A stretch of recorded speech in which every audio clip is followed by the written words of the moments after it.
अगली खबर का रुख कर लेते हैं। अगली खबर आपको बता रहे हैं लखनऊ से, जहां उच्च सदन के लिए बिछेगी चुनावी चौसर। 10 राज्यसभा सीटों का कार्यकाल खत्म हो रहा है। यूपी कोटे की 10 राज्यसभा सीटें खाली होंगी। अप्रैल में जो है राज्यसभा सीटें खाली हो जाएंगी। 10 राज्यसभा सीटों में से 9 बीजेपी के पास है और 1 सपा सीट पर जया बच्चन राज्यसभा सांसद है। मार्च में घोषित हो सकता है पूरा चुनावी प्रोग्राम। विधान परिषद में 13 सीट 5 मई को खाली होगी। इस प्रकार जो है कई सारी सीटें इस बार खाली होने वाली है। विधायक कोटे की अगर बात करें तो 13 सीट विधान परिषद में है।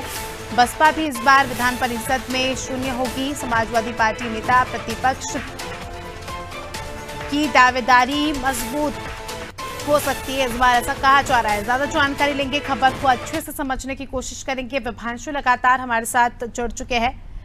विभांशु, 10 राज्यसभा सीटों का कार्यकाल जो है अप्रैल महीने तक खत्म हो रहा है, जिसमें से जो है यूपी कोटे की 10 राज्यसभा सीटें खाली होंगी, जिसमें से 9 जो है बीजेपी की है। तो क्या लगता है कि कब तक जो आने वाले समय में फिर से इस कोटे को फुल किया जाएगा? बिल्कुल, आपको बता दें कि अप्रैल के महीने में ये उत्तर देश के राज्यसभा की सीटों पे जो देश का अपर हाउस है राज्यसभा, उसकी 10 सीटों पर कहीं ना कहीं एक बार फिर नए चेहरों को जगह मिलेगा।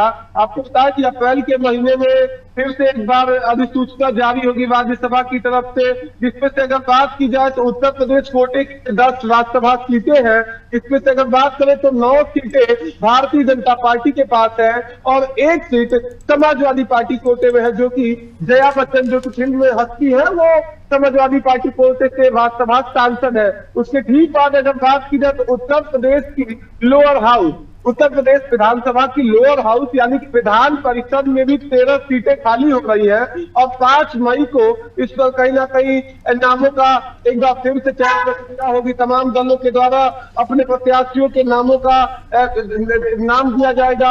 आपको बता दें कि अगर फिलहाल में बात की जाए तो उत्तर प्रदेश की विधानसभा में विधान परिषद में 100 सीटें हैं और समाजवादी पार्टी के पास 9 सीटें हैं और 10% सीटों को लेकर समाजवादी पार्टी विधान परिषद के अंदर में विपक्ष यानी नेता प्रतिपक्ष बनने का आखिरी मौका होगा, क्योंकि बात करें तो अभी उत्तर प्रदेश की विधान परिषद की सीटों में कोई विपक्ष नहीं है, क्योंकि जो एक मार्जिन होता है कि 100 में से 10 सीट विपक्ष के पास होना चाहिए, वो अभी किसी दल के पास नहीं है। समाजवादी पार्टी के पास 9 सीटें हैं। तो मई के अंत में जब 13 सीटें खाली होंगी तो निश्चित तौर पर समाजवादी पार्टी के पास एक आखिरी मौका होगा विपक्ष के रूप में विधान परिषद में बनने का।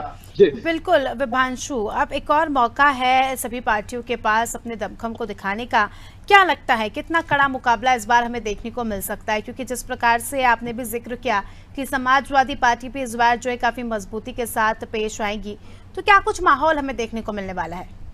बिल्कुल अस्मिता, अगर बात की जाए तो समाजवादी पार्टी और भारतीय जनता पार्टी के बीच कहीं ना कहीं इन 13 सीटों पर जो तमाम प्रत्याशी होंगे वो उतार सकते हैं, क्योंकि अगर बात करें तो कांग्रेस के पास महज 2 विधायक हैं और बहुजन समाज पार्टी के पास महज 1 विधायक है, उमाशंकर सिंह। तो ऐसे में विधान परिषद के लिए कहीं ना कहीं जो पार्टी के विधायक होते हैं वो वोट देते हैं। तो अगर क्रॉस वोटिंग होती है और बहुजन समाज पार्टी और कांग्रेस की तरफ से उम्मीदवार उतारे जाते हैं तो कहीं इनके विधान परिषद में सदस्य बनने की आसार है। मगर बात की जाए तो अगर स्ट्रेट टू स्ट्रेट चुनाव होगा तो कांग्रेस भाजपा और सपा के बीच मुकाबला होगा, क्योंकि बात करें तो भारतीय जनता पार्टी के पास लगभग 264 से ऊपर सीटें हैं और समाजवादी के पास 111 सीटें हैं 403 विधानसभा सीटों में से। साथ ही साथ बात की जाए तो अब लखनऊ का पूर्व विधानसभा रिक्त है, तो आने वाले दिनों में चुनाव होगा तो वो सीट किसके पास जाती है वो वक्त बताएगा। और अगर बात की जाए तो 3 मई को विधान परिषद की 13 सीटें खाली हो रही है, तो साफ तौर से भाजपा और सपा के बीच मुकाबला देखने को मिल सकता है। बिल्कुल, और आगामी समय में लोकसभा चुनाव भी है, तो इस लिहाज से भी हम कह सकते हैं कि काफी ज्यादा कड़ा मुकाबला हमें देखने को मिलने वाला है और काफी ज्यादा दिलचस्प होगा, क्योंकि लोकसभा चुनाव का भी इस पर प्रभाव पड़ेगा। तो ये देखने वाली बात होगी। बने रहिए हमारे साथ, जल्दी आपका रुख करेंगे। तो दर्शकों को बता दें कि खबर आपको बताई राजधानी लखनऊ से, जहां 10 राज्यसभा सीटें जो है इस बार अप्रैल में खाली होने जा रही है। अब इन पर चुनाव होंगे और काफी ज्यादा दिलचस्प मुकाबला हमें देखने को मिलने वाला है।